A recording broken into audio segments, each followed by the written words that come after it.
Welcome to Cozy Dreams, where we listen, we relax, and we get sleepy. As always, I'm your host, Brian. Thank you for joining me. Tonight I'll be reading a story written by Alicia. We'll travel so far back in time that we'll imagine an entirely different world. This sleepy retelling of a Nigerian folktale will conjure up an image where supreme beings ruled the world side by side. In fact, it was a place where the sun and moon thought nothing of paying the ocean a neighborly visit.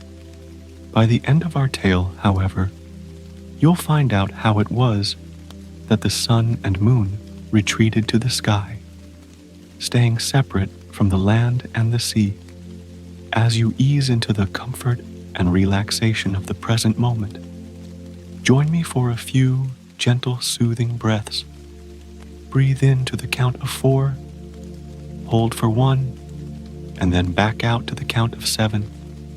On your next deep breath, notice the sensation of your chest and stomach filling with air, and the luxurious feeling of letting that flow back out as your body relaxes. Then, notice the other areas of your body that move with the breath, even if it's just very subtle.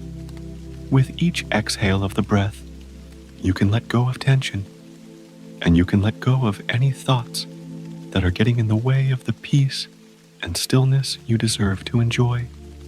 Trust that you are safe, comfortable, and free of responsibilities here tonight. And as you listen along to our story, any unnecessary tension or concerns will gradually drift away. So, as your breathing slows and your relaxation deepens, imagine that you are weightless. You are gently floating. You are moving away from the earth as we know it now. All your cares and responsibilities are in the distance. This is where our story begins. Long, long ago, at a time before human memory, the world looked very different.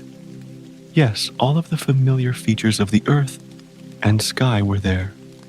However, they did not divide themselves in the way they do now. The brown and green land did not isolate itself from the water, at least not all the time.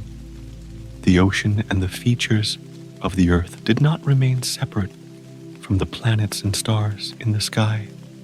Instead, these building blocks of the world existed in tandem. The sun and moon, the water and the land were all very friendly with one another, mingling happily. The sun and the moon were the king and queen of the air. They were good neighbors to the sea god and the creatures of the land. They were very well liked. The Sun King was, after all, a very handsome and generous fellow. He naturally impressed everyone, no matter where he went. His golden rays and warm, radiant gifts were welcomed by all. It seemed that prosperity sprang up wherever he visited, and his neighbors were glad to receive him. Even better, his ethereal and beautiful wife, the moon, traveled in his wake. When he had taken his brightness away in the evening, she lit the dark night with her gentle glow. Her cool and steadfast illumination kept all the creatures of the earth from being afraid. The sun and the moon paid frequent visits to the god of the sea. Although the sea god's many subjects were happily accustomed to the chill and the moody depths of the ocean, they welcomed the Sun King's brilliant sunbeams at times. For what use was the colorful beauty of the undersea world without a little bit of light to show it off? When the Sun King or the Moon Queen lit the waters, the dolphins and other fish would leap gladly into the air. Then they would plunge ecstatically back into their watery home. These moments in the sun brought them joy. The sun and moon were very social, and they often paid visits. However, after countless years of being guests of the sea god, they began to wonder why he did not come to see them. The sun and the moon began to ask each other what the reason for that could be. The Sun King suggested perhaps the sea god feared that their home would be too warm for him. In response, the Moon Queen wondered if it was too bright. After considering various possibilities, they agreed that the sea god might just be very polite and that he was waiting to be invited. After all, they had never thought such a formality would be necessary, and they had not suggested a visit. Determined to remedy the situation, they prepared to pay the ocean waters a visit. The sun put on his shining gold traveling coat, which sparkled brilliantly. It created a halo of light around him. The moon put on her most beautiful gown. It was a gauzy alabaster white robe that seemed illuminated from within. Whenever she moved, tiny stars twinkled from the folds of her skirt. Attired in their best, the royal couple ventured forth to the water's edge. Once there, they called out to the little creatures who played in the surf, asking them to summon the sea god. Feeling very important, the tiny crabs, the shining fishes, and the wispy jellyfish floated downward into the heart of the ocean, happy to tell their ruler that his friends were near. While the sun and moon waited, they enjoyed watching the colorful, underwater creatures who surfaced to bask in their brilliant aura. Their presence set the water dancing with light, as if diamonds floated on the waves. Soon, the approach of the sea god was heralded by a swelling of the waters. The waves broke majestically and foamed on the beach. The sea god always brought energy with him. Wherever he went, he arose from the water and called out a jovial welcome to his friends. The sea god was a strong, bearded fellow who wore a heavy gold crown. His shoulders bore a glistening mantle of many-colored shells. He was the very essence of the powerful ocean. Together, the sea god, the sun king, and the moon queen passed a happy afternoon on the beach. They spoke of their latest news, or the events in their respective kingdoms, and of the creatures in the sky and in the waters. When it was nearly time to go, the Sun King got to the point of his visit. He asked the sea god why he had never come to visit them, and what might induce him to do so. The sun admitted that he was wondering if he and the moon queen had unwittingly slighted the sea god in some way, for he had never come knocking at their door. He said they would dearly love to return the sea god's hospitality of many years. At this, the great bearded god smiled kindly and chuckled with good nature. Placing his hand on the Sun King's shining golden arm, he said he would very much enjoy a visit, but that he had sought only to be polite. He explained that wherever he traveled, the water and its creatures had to come with him, and while he did not mind taking them along, he feared that the home of the Sun King and Moon Queen would be overwhelmed by their numbers. In short, he could only visit if they had a very, very large palace in which to hold the ocean. At this, the Moon Queen clapped her hands together with delight. She assured the sea god that they would expand to fit him. She said that it would be their pleasure to build the grandest, most spacious palace the world had ever known. With many large rooms, surely it would hold all of his dear little creatures and his friends and family. The Sun King nodded in agreement. They would make it so. The king and queen bid their friend a warm farewell, saying they would send an invitation when their house was ready. With a parting wave, the sea god sank back into the glittering waters of his domain. He looked forward to paying them a visit when the preparations were complete. On their journey home, the luminescent couple discussed their plans. They would build a palace worthy of many guests. It would have soaring ceilings, graceful arches, and large ballrooms. There would be countless bedrooms with enormous windows. Large terraces would make room for the water. It was a glorious vision. Building this grand residence took an entire year. During that time, they were very busy. With great detail, they employed all the creatures of the heavens to realize their vision, working every day. When the dwelling was finally complete, everyone who saw it proclaimed it to be the grandest in the world. The front doors of the palace were 2 stories tall. The ceilings of the reception rooms, the hallways, and the ballroom almost seemed to disappear into the sky. The Moon Queen had decreed that murals should be painted on them, mimicking the clouds in the heavens. Fresh breezes floated through the hallways, entering through elegant open windows. Rich chandeliers graced each room, twinkling as if they were made of stars. The king and queen felt confident they had built a home that was fit to receive their ocean-dwelling friend and all his people. When they were ready, the royal couple summoned an eagle and asked him if he would deliver an invitation to the god of the sea. The king agreed to deliver the invitation to the god of the sea, and the eagle, the noble bird, gladly agreed. They wrote their missive on a scroll and tied it with a glittering gold ribbon.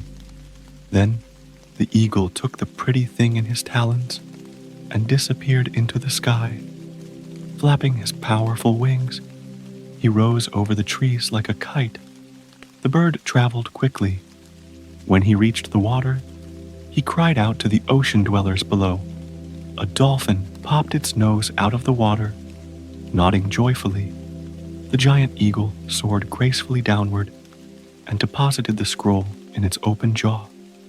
The dolphin then leapt smoothly back into the waters, and the bird soared upwards and disappeared again, returning to the skies over the land. Meanwhile, the sun god received his elegant invitation with delight. He dispatched a massive school of shining fish to spread the word. The sea would be traveling to the palace of the sun and the moon. He told his subjects. All were invited, wriggling with anticipation. The countless tiny fishes dispersed in little schools. They spread the news quickly and efficiently to all the diverse creatures of the sea.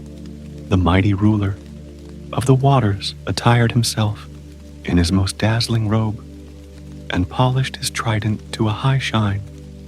When he was ready, he led the way towards the new palace of the Sun King and the Moon Queen, following instructions they had shared in the scroll. First, he made his way over the sugary, white and yellow sands of the beach. Then, he ventured through the shady glens of the ancient forests. In doing so, he took the waters with him. He caused them to swell up and over the powdery sands flowing over land that had scarcely seen the tide before. Then, he channeled the rushing sea through the wide paths of the forest. As he did, he floated on his back, marveling at the swaying trees that danced above his head, playing tricks with the light. He was fascinated by this journey because he had never traveled this far onto the land before. When the trees parted, he continued across the grassy plains. The salt water rushed onward, emerging and spreading out over the lush green grasses and waving wildflowers of the plains. Here, he recognized the wide skies that hung over the ocean. He felt some relief to be back under a familiar canopy of blue. Lastly, As he floated to the end of the grassy meadows, he got his first glimpses of the hills. They pushed up from the earth, rugged in some places and gently rolling in others. Then, finally, as promised, he saw their house perched in the foothills. The house was both vast and majestic. Its towers stretched toward the sky, with myriad windows in each level. Its balconies spread generously outwards. They were welcoming and spacious. He could see that the sun and moon had made every effort to create space for him and for all of his ocean-dwelling creatures, and they had certainly come with him. As the water rushed inland, so too did the fishes, the squid, and the little animals in their shells. The sea-living mammals were there as well. Dolphins and whales followed in his wake. Of course, there were also mermaids, who were very plentiful in that time. In fact, the mermaids were probably the most excited of all, because they always enjoyed a fine party. Up in the foothills, the king and queen had been watching for their friend's arrival ever since the eagle returned. Standing on the enormous terrace of the house, they patiently watched in the direction of the coastal waters, happily anticipating this visit. And when the blue and green water finally came into view, rushing from the plains, the queen clapped her hands together with delight. She called out to the servants to prepare for their guests. All the doors were opened wide. The god of the sea arrived first, his cloak a vision of shimmering beauty, and his tridents sparkling in the rays that came from the sun. With him, the cool waters of the ocean, which were soon eagerly exploring the steps, and then the veranda. The gentle waves ran smoothly into the ground floor of the house, pooling quickly in every depression or crevice, then rising upward. This created a path for the ocean-dwelling creatures to enter. First came the little tiny ones, swimming freely in the first few inches of shallow waters that filled the ballroom. Then, like tiny emissaries, the animals quickly fanned out, taking in this strange new place, glistening in shades of silver and gold and blue and purple. They soon covered every room in the ground floor of the house. They shimmered over the elegant white finish of the marble floors which lay beneath the waters. The king and queen stood and talked happily with the sea god while this was happening. They had expected some flooding and were not bothered by it. The waters did continue rising, however. As the depth increased, larger creatures were able to enter. A massive squid squeezed itself comically through the door, floating awkwardly inside. Crabs and lobsters crawled over the windowsills, flopping into the interior of the palace. Naturally, some seaweed flowed in along with everything else. The plants did not like to be left out of the fun. Before long, the queen found that her elegant gown was floating around her like an island of gauze. Being extremely well-mannered, she acted like nothing was amiss. However, it concerned her a little bit that the water was already more than waist-high. The sea god couldn't help noting her discomfort. He asked if he should stop his people from coming in, but the queen dismissed this notion. She told him all his creatures were welcome, and that the house was quite sure to be big enough in the end. Taking her at her word, he continued to allow the water to flow inside. Now that it was shoulder deep on the king and queen, the array of swimming guests became truly impressive. The dolphins splashed playfully into the ballroom and engaged in a boisterous dance. The sharks slid gracefully through the flooded windows, circling the room like crafty wallflowers. Most beautiful, however, were the mermaids. With their multi-hued scales glittering in the sun, they swam gracefully onto the terrace.